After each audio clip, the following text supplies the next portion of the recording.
Hello students. तो इस video के अंदर हम लोग डिस्कस करने जा रहे हैं इरोडो का प्रॉब्लम नंबर 1.17। तो चलिए हम क्वेश्चन को पढ़ लेते हैं। From point A located on a highway one has to get by car as soon as possible to point B located in the field at a distance L from the highway. It is known that the car moves in the field eta times slower than on the highway. At what distance from point D one must turn off the highway? ये question है। एक बार आप video को pause करके खुद से try कर लीजिए क्वेश्चन को, फिर हम क्वेश्चन को सॉल्व करते हैं। तो मैं होप कर रहा हूँ स्टूडेंट्स कि आपने ट्राई कर लिया है। तो चलिए हम क्वेश्चन को एक बार समझ लेते हैं कि क्वेश्चनर कहना क्या चाह रहा है। क्वेश्चनर हमसे ये कह रहा है कि एक कार है जो कि पॉइंट ए से पॉइंट बी तक जाना चाहती है। ठीक है, कार की जो स्पीड होती है वो हाईवे पे, ये हाईवे जो है ये ए से डी को ज्वाइन करने वाली जो लाइन है ये है हाईवे। यहाँ पर कार की स्पीड को अगर हम ईटा वी माने तो फील्ड के अंदर कार की स्पीड होती है वी। ठीक है, हाईवे के अलावा जो पोर्शन है वो कहलाया जा रहा है फील्ड। ठीक है, और ये है हाईवे। ठीक है, तो हाईवे पर कार की स्पीड को अगर आप ईटा वी बोलते हैं तो फील्ड के अंदर कार की स्पीड होती है वी। ठीक है, अब ये जो कार है ये कार किसी भी पॉइंट पर फील्ड की तरफ टर्न ले सकती है। तो मान लेते हैं अगर वो पॉइंट सी है तो सी, ए से सी तक तो कार चलती है हाईवे पर और सी से बी तक कार चलती है फील्ड के अंदर। तो अब सी की लोकेशन अगर आप अलग अलग लोगे तो टोटल टाइम जो लगेगा ए से बी तक जाने में कार को वो अलग अलग आएगा। तो हमको ये बताना है कि सी पॉइंट को हमको डी से कितनी डिस्टेंस पर चुनना चाहिए ताकि ए से बी तक जाने का जो टाइम लगेगा कार को वो मिनिमम हो जाए। ये क्वेश्चन है। ठीक है, तो हम मान लेते हैं लेट्स से सी से डी तक की डिस्टेंस अगर x है तो ये x हमको निकालना है कि x की क्या वैल्यू हम चूज करें ताकि a से b तक जाने में कार को मिनिमम टाइम लगे। ये क्वेश्चन है। ठीक है, तो चलिए इसका सॉल्यूशन देखते हैं। देखिए यहाँ पे मैंने आपको आपके लिए सॉल्यूशन डेवलप किया है।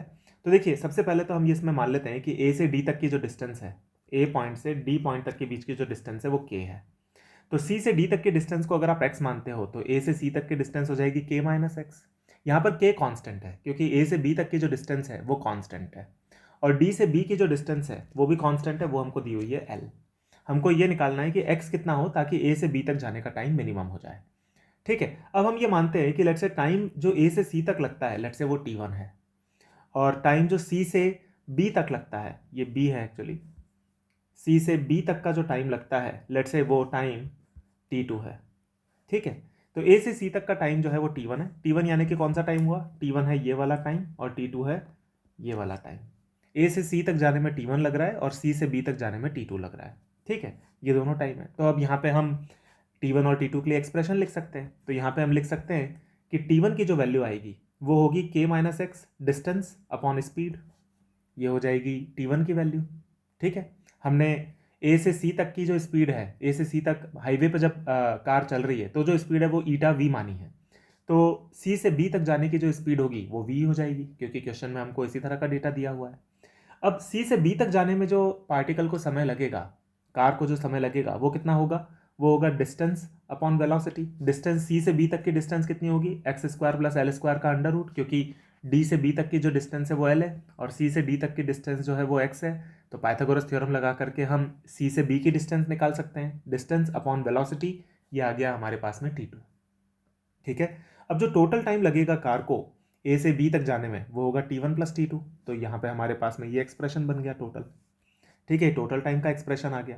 तो हमने एक्सप्रेशन तो निकाल लिया कि कार को ए से बी तक जाने में कितना टाइम लगेगा एक्स की टर्म्स में। अब क्वेश्चन ये है कि टाइम को हमें मिनिमाइज करना है। हमको बताना है कि एक्स की वैल्यू हम क्या चूज करें कि ये टाइम मिनिमम हो जाए, ये क्वेश्चन है। तो इसके लिए हमको डिफ्रेंसिएशन मैक्सिमा मिनिमा का कंसेप्ट यूज करने पड़ेंगे। टाइम का एक्सप्रेशन हमने निकाल ही लिया है यहाँ पर, ये टाइम का एक्सप्रेशन है। अब हमको पता है कि अगर टाइम को मिनिमम होना है तो उसका जो फर्स्ट डेरिवेटिव है वो जीरो होना चाहिए। ये मैक्सिमम मिनिमा की कंडीशन से हम जानते हैं डिफरेंशिएशन से। ठीक है, तो हम इसको अगर डिफरेंशिएट करें टाइम के एक्सप्रेशन को तो हमारे पास में ये टर्म्स आती हैं। डिफरेंशिएशन आप जानते ही, आप करके देखेंगे यही आएगा और उसको हम जीरो के बराबर कर देंगे। जब आप इसको जीरो के बराबर करते हैं तो आपके पास में एक्स की ये वैल्यू निकल करके आती है और यही है आंसर इस क्वेश्चन का। यहाँ पे सेकंड डेरिवेटिव अगर आप चेक करना चाहें, जैसा कि हमको पता है कि अगर आपको मैक्सिमम मिनिमा चेक करना होता है तो आपको सेकंड डेरिवेटिव भी चेक करना पड़ता है। हमको पता है कि एक मिनिमम वैल्यू तब आती है जब सेकंड डेरिवेटिव पॉजिटिव हो।